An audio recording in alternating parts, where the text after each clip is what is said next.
De l'Église Serville Baptist Church, bienvenue à ce message en ligne. Pasteur Michel à votre service, au service de notre Seigneur Jésus dans sa précieuse parole. J'aimerais vous souhaiter le bienvenue. Si jamais vous êtes nouveau, c'est la première fois que vous écoutez les messages, je vais vous souhaiter un bienvenue tout chaleureux.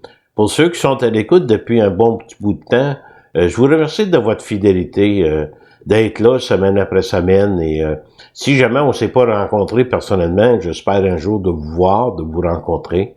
Mais en attendant, je continue à prier pour vous qui écoutez. J'espère que ces messages sont une source d'encouragement ou même un défi dans votre marche avec le Seigneur. Juste une petite citation avant de commencer. La théologie moderne de l'accommodement a fait de nous un peuple qui résiste de plus en plus à la vérité de la parole. Est-ce qu'on est prêt à céder nos convictions bibliques pour accommoder quelqu'un? Et il y a tellement de choses qu'on pourrait dire là-dessus, mais quand on se plonge dans la parole de Dieu, on trouve toujours un moyen de prêcher le Christ, malgré les résistances et malgré les mensonges qui se promènent autour de nous. La vérité de Dieu, c'est toujours la vérité et la parole de Dieu. Prions ensemble avant de commencer. Merci Seigneur Jésus pour tes bienfaits, merci pour ta parole Seigneur qui à travers les siècles, à travers le temps, a toujours tenu. Nous te remercions Seigneur pour le livre de Jacques que nous sommes en train de faire, que nous allons terminer aujourd'hui. Merci pour toutes les choses pratiques que Jacques nous a données Seigneur, qui nous a instruits à travers de ce que tu as donné à écrire. Parce qu'il a été inspiré de toi pour écrire ces choses, comme tous les autres écrivains de l'Ancien et Nouveau Testament. Seigneur, peux-tu nous accompagner avec ton Saint-Esprit, par la puissance du Saint-Esprit, nous corriger, nous diriger, Seigneur, et nous faire apprécier ta parole. Nous te remercions d'avance, au nom de Jésus. Amen. Le titre de notre message, c'est « La vie à travers la foi vivante ». La semaine passée, au chapitre 4, nous avons vu comment Jacques a abordé les batailles au sein du croyant. Des batailles, des conflits à l'intérieur du croyant, qui mènent aux conflits et aux batailles entre croyants et parfois avec les non-croyants. Jacques a également parlé de compromis et de la convoitise. À travers de l'humilité, lorsque les vérités partagées par Jacques sont appliquées, nous découvrons la liberté de dépendre de Dieu. La vraie liberté dans cette vie, c'est de se rapprocher de plus en plus de Dieu, lui faisant confiance en toutes choses, lui remettant notre éternité, notre âme. Maintenant, au chapitre 5, alors que nous arrivons à la fin du livre de Jacques, ayant reçu des applications pratiques pour nos vies en tant que croyants, ça continue. Rappelez-vous que la leçon initiale de Jacques concernait la foi vivante. Ça qui se manifeste par des bonnes œuvres et la bonne conduite des croyants qui professent le Christ comme Seigneur et Sauveur. Des œuvres que le Seigneur a préparées d'avance pour chacun de nous. Parmi les frères et dans l'Église locale, nous terminons avec quelques sujets supplémentaires. En commençant par l'avertissement de ne pas vivre indépendamment de Dieu, se fiant à ce monde et aux richesses de ce monde, aux richesses terrestres. Jacques parle aussi de l'endurance du croyant en attendant le retour de Christ, suivi d'exemples d'endurance. Et Jacques continue d'exhorter les croyants dans le traitement des autres. De comment Dieu répond aux prières de son peuple, avec l'exemple d'un personnage très connu de la Bible, Élie. Et enfin, Jacques encourage les croyants à aider, à se soucier des croyants et des non-croyants. D'abord, Jacques va adresser tout de suite en partant l'illusion des richesses terrestres. Qu'est-ce qu'une illusion? L'interprétation fausse de ce qu'on aperçoit, une apparence dépourvue de réalité. Qu'est-ce que cela veut dire? C'est que parfois on pense que des richesses de ce monde vont nous amener de contentement, mais c'est pas vrai. À fin du compte, les trésors célestes terrestres ne sont rien comparés aux trésors célestes. Jacques aborde directement le danger potentiel lorsque l'argent, les trésors terrestres, deviennent la motivation et l'inspiration de la vie de quelqu'un.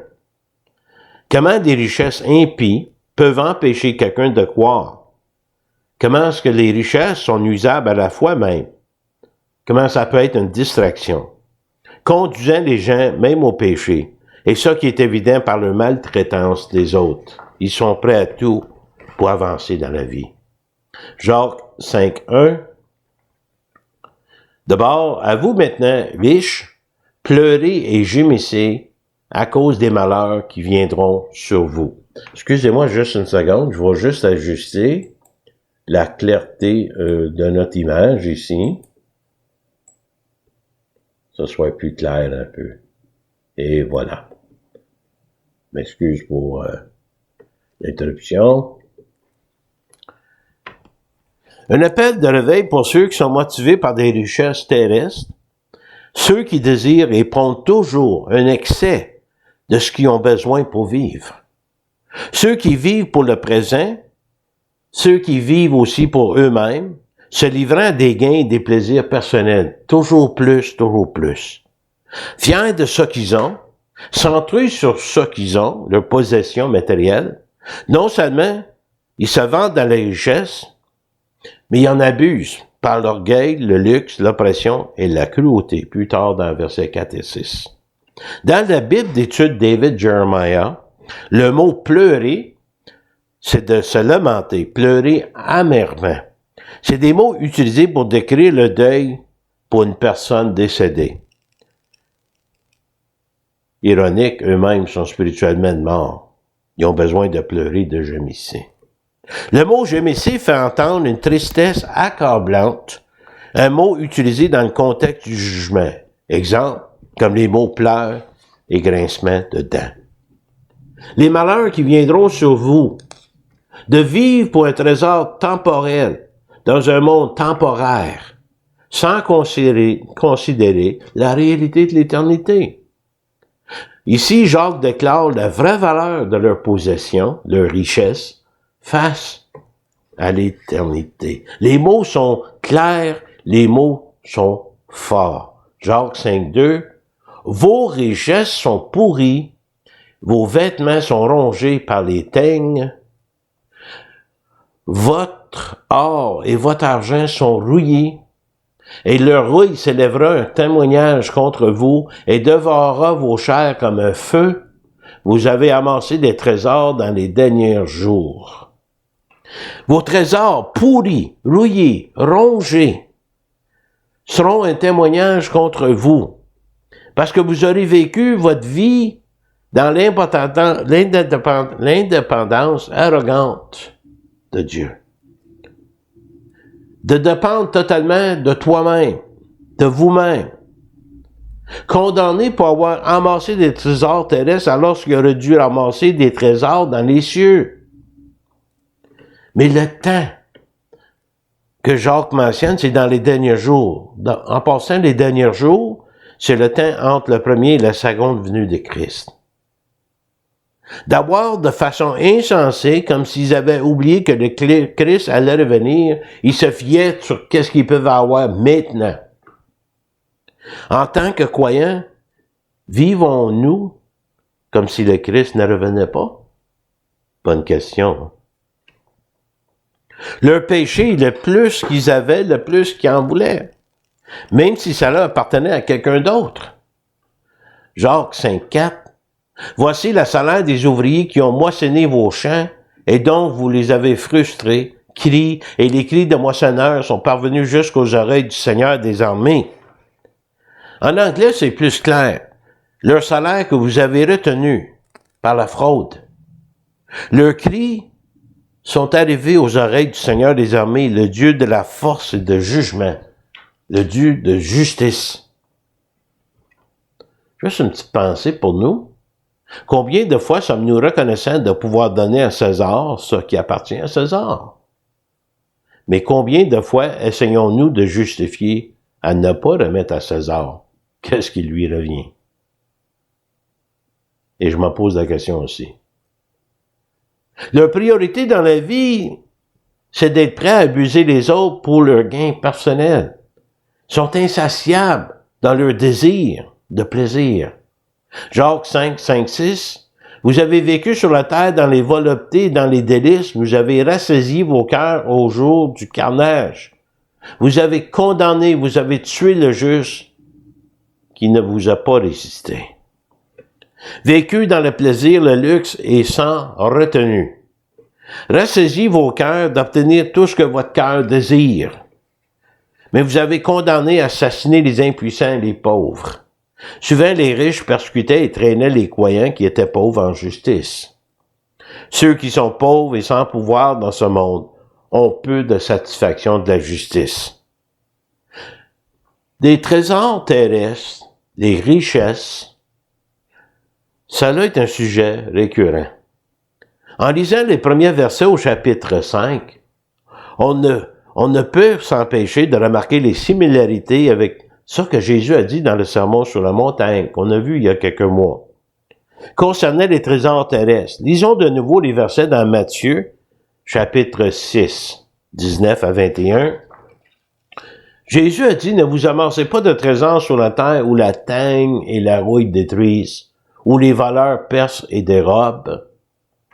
Mais amassez-vous des trésors dans le ciel où la teigne et la rouille ne détruisent point et où les voleurs ne percent et ne dérobent.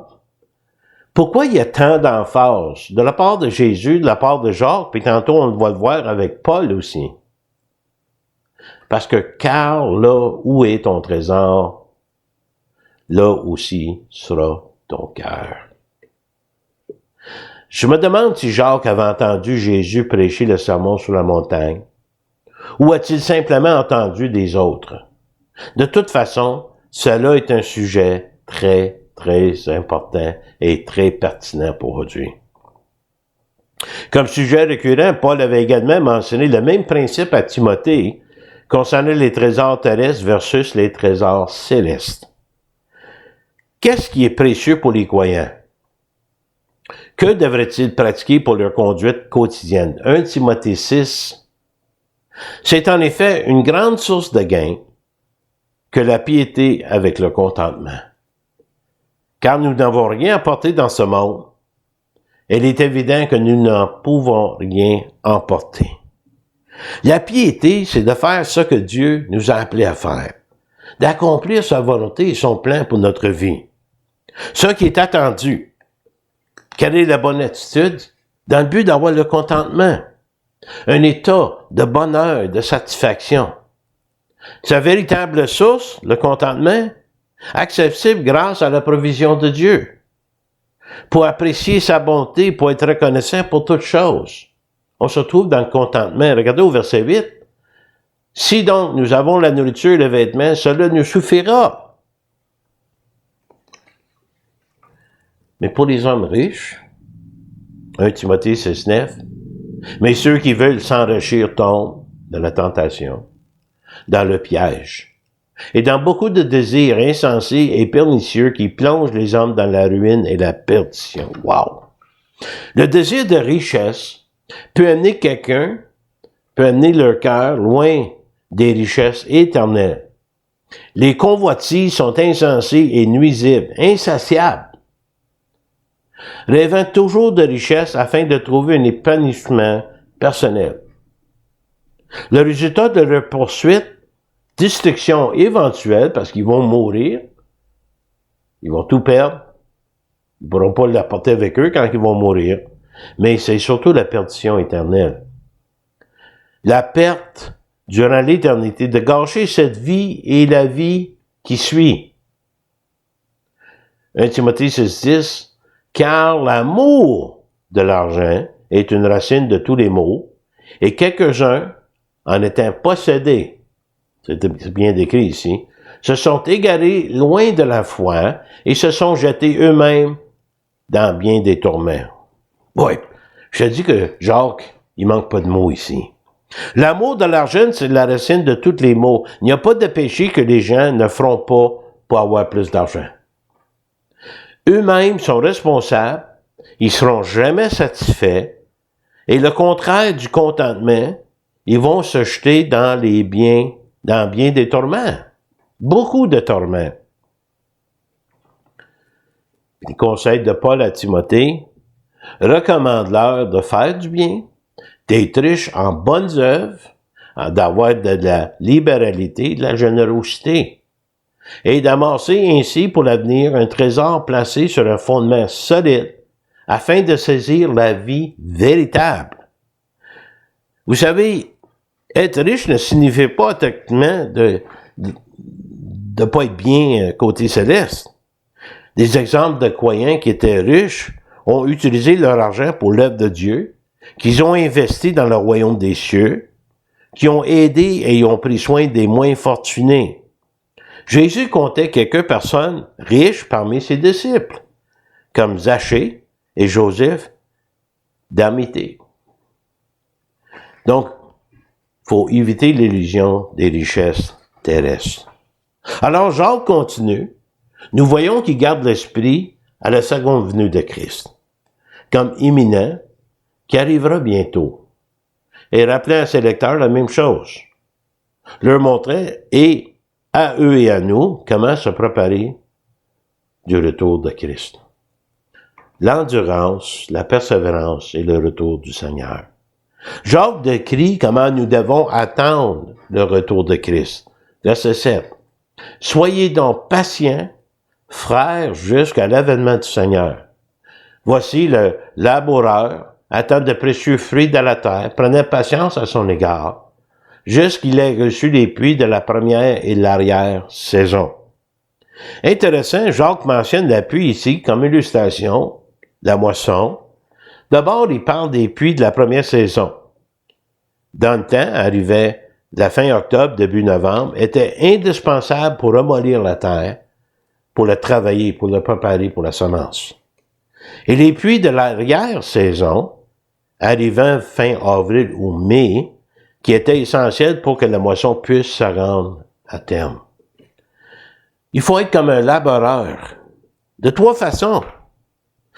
D'abord, nous devons travailler en attendant, même s'il n'y a pas de croissance visible, et de ne pas douter son retour, ni la moisson. 2, s'attendre à des circonstances qui peuvent changer, et même des bons et des mauvais jours. Comme le laboureur va avoir des jours de pluie, il va avoir des jours de soleil. Mais surtout, être motivé par l'espérance de recevoir la récompense plus tard et de vivre en conséquence de cela.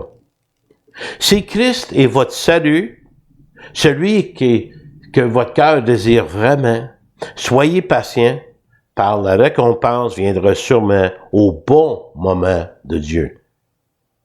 Ça, c'est dit par Charles Spurgeon. Regardez au verset 8.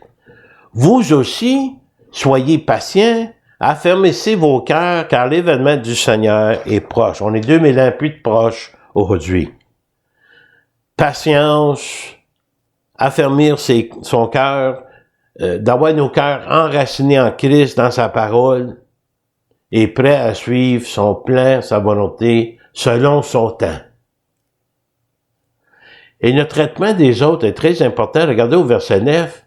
Ne vous plaignez pas les uns des autres, frères, afin que vous ne soyez pas jugés. Voici, le juge aussi est à la porte. Les moments difficiles peuvent nous amener à être moins aimants avec nos frères et sœurs, à travers d'impatience, peut-être la frustration.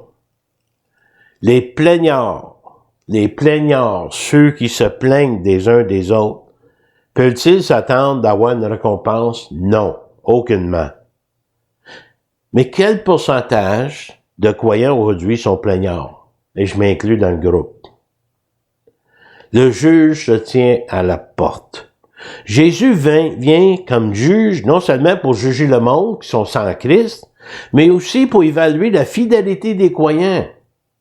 Leurs bonnes œuvres, mais la manière qu'ils ont traité les autres aussi. Surtout les croyants. Donc, il y a l'endurance à cause du retour du Seigneur. Et Jacques va nous donner 2 exemples de l'endurance. D'ailleurs, les prophètes en général et Job en particulier. Jacques 5,10. Prenez mes frères pour modèle de souffrance et de patience les prophètes qui ont parlé au nom du Seigneur. Autant que Dieu les a choisis, les a honorés, les a divinement inspirés pour annoncer et pour écrire sa parole, Ils n'ont pas été préservés des afflictions, de mauvais traitements, ni de la persécution de la part des hommes, même de la nation d'Israël. Mais c'était le prix qu'ils étaient prêts à payer pour représenter Dieu, pour servir Dieu fidèlement. Les prophètes ont écrit concernant les événements futurs, révélaient le plan de Dieu sans même avoir vu ces choses arriver. Ils ont fait comme la semence, puis ils n'ont jamais vu la moisson, mais ils le verront un jour. Allons-y dans 1 Pierre 1, 10 et 12. Les prophètes qui ont prophétisé touchant la grâce qui vous a été réservée ont fait de ce salut l'objet de leur recherche et leur investigation. Ils écrivaient en ce qui concerne un Rédempteur, en ce qui concerne la grâce de Dieu. Ils s'informaient. Mais regardez au verset 12, la première partie. Il leur fut révélé que ce n'était pas pour eux-mêmes, mais pour vous, qu'ils étaient les dispensateurs de ces choses. Les autres, ils ont parlé de la part de Dieu, mais eux-mêmes, ils n'ont pas vu arriver ces choses. Mais là, vous entendez parler de ce qu'ils vous ont annoncé. Ça a été confirmé par les prophéties qui ont été accomplies lors de la venue de Christ, par sa mort à la croix, par sa résurrection. Ça qui vous ont été annoncé maintenant, ceux qui vous ont prêché l'Évangile par le Saint-Esprit envoyé du ciel et dans lesquels les anges désirent plonger le regard. Vous savez, les anges ne peuvent pas être sauvés. Ils ne peuvent pas connaître le salut pour eux-mêmes parce que soit qu'un ange est bon, qui suit fidèlement le Seigneur, ou l'ange est rebelle qui suit Satan, qui lui-même est un rébellion. Mais revenons à Jacques 5, 11. Voici, nous disons, bienheureux ceux qui ont souffert patiemment. Vous avez entendu parler de la patience de Job. Et vous avez vu la fin du Seigneur lui accorda, car le Seigneur est plein de miséricorde et de compassion. Dieu était-il insensé ou méchant envers Job? Vous savez, quand on lit l'histoire, on dit Dieu, il n'est pas tout à fait juste, il enlève tout ce qu'il a donné à Job. Mais Job était prêt à vivre parce qu'il était un serviteur fidèle. D'ailleurs, Dieu, quand il a parlé avec Satan, il dit, regarde mon fidèle serviteur Job. Et Satan, il a dit, enlève-y tout ce que tu as donné, puis il va te maudire. Mais c'est pas ça qui s'est fait. Le résultat final s'avère cependant différent de ce qu'on pense. L'histoire racontée dans la parole de Dieu est pour montrer la formidable persévérance de cet homme de foi, même avec ses amis qui disaient que c'était à sa faute tout ce qui arrivait. Il a refusé de maudire Dieu malgré les souffrances graves et mystérieuses. Sa foi n'a pas faibli à travers de tout cela en tant que fidèle serviteur du Seigneur. Du début jusqu'à la fin, Dieu était en effet très compatissant et miséricordieux envers Job. Vous vous posez la question, comment ça? Dieu d'abord a restreint ce que Satan pouvait faire contre Job. Dieu a soutenu Job et sa main invisible, avec sa main invisible à travers de toutes les souffrances. Et Dieu a prouvé sa propre fidélité envers Job. À la fin de l'histoire, vous savez, des fois, quand ça commence, on ne sait pas trop, on trouve Dieu n'est pas juste, mais à la fin du compte, on voit la fidélité de Dieu et sa justice. Job a été rétabli dans tout ce qu'il avait et davantage. Exemple d'endurance maintenant, la vie à travers la foi vivante, une vie d'honnêteté et compassion. L'honnêteté est toujours le meilleur politique. Quelle est la valeur de votre parole? Quand vous donnez votre parole, regardez au verset 12. Avant toute chose, mes frères, ne jurez ni par le ciel, ni par la terre, ni par aucun autre serment, mais que votre oui soit oui, et que votre non soit non, afin que vous ne tombiez pas sous le jugement. Gardez vos promesses. Et si vous n'êtes pas capable, n'en faites pas de promesses. Soyez honnête avec Dieu. Soyez honnête avec vous-même et soyez honnête avec les autres. Mais il y a la compassion.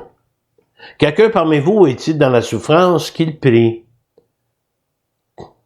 Quelqu'un qui est dans la joie, qui chante les cantiques. Vous savez, quand on est dans une assemblée, il y en a qui sont sur la montagne de joie, puis il y en a d'autres qui sont dans la vallée de la tristesse. Mais c'est d'être là ensemble, c'est de traverser ces moments difficiles, des moments plus joyeux ensemble pour pouvoir traverser tout ça. Quelqu'un parmi vous est malade, qu'il appelle les anciens de l'Église, afin que les anciens prient pour lui en éloignant d'huile au nom du Seigneur. La prière de la foi sauvera le malade, et le Seigneur le relèvera. S'il a commis des péchés, il lui sera pardonné. D'être appuyé par les autres. Est-ce qu'il veut dire que s'il est malade et c'est à cause d'un péché dans sa vie? Non, pas nécessairement. Est-ce que ça veut dire que Dieu va toujours guérir? Non, non plus. On prie pour la volonté de Dieu, mais on prie pour la personne, avec la personne. Honnêteté et compassion. Et là, Jacques va parler des prières du peuple de Dieu, puis il va nous donner un exemple. Vous savez, chacun des croyants sont redevables envers Dieu pour les autres, de prier pour eux. On devrait s'engager à tous les jours de faire cela. Jacques 5,16. Confessez donc vos péchés les uns aux autres et priez les uns pour les autres, afin que vous soyez guéris, et la prière fervente du juste a une grande efficace. Vous savez, guérir, des fois ça veut dire physiquement, ça se peut, mais aussi guérir spirituellement, vous rendre pur, entier devant Dieu. L'exemple qu'il nous donne, Élie était un homme de la même nature que nous. Il pria avec instance pour qu'il ne plût point. Et il ne tombait point de pluie sur la terre pendant 3 ans et 6 mois. Wow! Efficace la prière. Puis il pria de nouveau, et le ciel donnait de la pluie, et la terre produisit son fruit. Les prières du peuple de Dieu. Et aussi, se soucie des croyants et les non-croyants. Nous devons toujours nous soucier de considérer les autres. Soucier de leur bien-être physique, oui aussi, mais surtout spirituel, croyants et non-croyants. La personne donc qu'on va utiliser ici dans ce passage semble être une personne qui a une foi morte, peut-être venue à l'Assemblée, mais pas nécessairement sauvée en Christ. Lisons le contexte, le texte. Mes frères, si quelqu'un parmi vous s'est égaré loin de la vérité, soit un croyant ou non-croyant, et quelqu'un d'autre l'y ramène, qu'il sache que celui qui ramènera un pécheur de la voie où il s'était égaré sauvera un âme de la mort et couvrira une multitude de péchés. D'abord, ça semble être quelqu'un qui a la foi morte. C'est ceux qui ne vivent pas de façon biblique. Ceux qui s'égarent, non régénérés, ici semblent représenter la personne, comme je vous ai dit, qui n'est pas sauvée. De raisonner avec eux par le raisonnement biblique, on vient à côté d'eux, avec eux, on les met sur le bon chemin. Regardez ce que ça dit, ça peut sauver une âme de la mort quand ils viennent à Christ, littéralement d'une mort spirituelle et du châtiment éternel. Ça vaut la peine. Couvrant une multitude de péchés, les amenant sous la grâce de Dieu, les conduisant à une foi vivante, les remettre à Dieu tout simplement.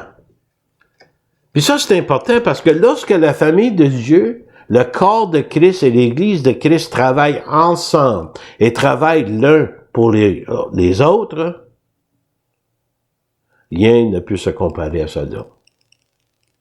La communauté des croyants, quand ils appliquent la parole de Dieu, quel témoignage que cela représente. Au point même d'amener d'autres personnes à Christ. Qu'il sache qu'il ramènera un pécheur à la voie où il s'était égaré, sauvera un homme de la mort et couvrira une multitude de péchés. Important de se soucier des croyants et non-croyants. Avec cela, nous avons terminé le livre de Jacques. J'ai eu beaucoup de plaisir à le faire. Chose très pratique, très pertinente pour aujourd'hui. La semaine prochaine, nous allons regarder le psaume 113. Pourquoi vivre pour Christ? Citation. Les résultats de nos circonstances horizontales dans ce monde dépendent uniquement de notre relation verticale avec le Dieu qui l'a créé. Si tu veux être en harmonie avec les autres, tu veux être en harmonie avec Dieu. Harmonie dans le monde, mais pas avec le monde. de prier pour le monde, qui connaissent Dieu, qui a été oublié, même égaré. Ça dépend de votre relation avec Christ, et ça va être reflété dans votre relation avec les autres. Jean 13, 34, 35. Jésus a dit, je vous donne un commandement nouveau. Aimez-vous les uns les autres, comme je vous ai aimé, vous aussi aimez-vous les uns les autres. Un amour sacrificiel. Mais pourquoi? À ceci, tous connaîtront que vous êtes mes disciples si vous avez de l'amour les uns pour les autres. Quel témoignage! En terminant, j'aimerais prendre quelques instants pour vous remercier de votre fidélité d'écoute. Si vous connaissez quelqu'un qui n'a pas de connexion Internet ou ça laisse à désirer, nous avons des gens qui ont fourni des lecteurs DVD. Nous avons un autre couple qui produit des DVD de ce message chaque semaine. Il y en a 9 à 10 qu'on poste à toutes les semaines, tout à fait gratuitement. Si vous aimeriez entendre les messages, ou vous connaissez quelqu'un qui aimerait les écouter, contactez-moi, appelez-moi, écrivez-moi par courriel, et on sera très heureux de fournir ce qu'il faut pour que la parole de Dieu soit prêchée et partagée. En attendant, voulez-vous vous joindre à moi dans la prière? Mais Seigneur Jésus, ma prière, c'est que les gens qui sont à l'écoute, Seigneur, réalisent l'importance des choses célestes, l'importance de la relation avec Dieu à travers de son Fils Jésus-Christ. Seigneur, s'il y a quelqu'un à l'écoute qui n'a jamais connu Christ personnellement comme Sauveur et Seigneur, que par la puissance du Saint-Esprit, tu peux leur convaincre de leurs besoins. Je prie souvent cette prière-là. Et Seigneur, renforcez ceux qui ont la foi en Christ, notre foi vivante puisse paraître dans notre vie de tous les jours, qu'on puisse mettre en pratique ce que nos lèvres déclarent pour ta plus grande gloire. Nous te remercions d'avance pour ces choses au nom précieux de Jésus. Amen. Vous pouvez me contacter ici à l'église Somerville Baptist Church, normalement, mardi matin de 9h jusqu'à 4h, et tous les jours, le vendredi, l'après-midi, j'enregistre les messages.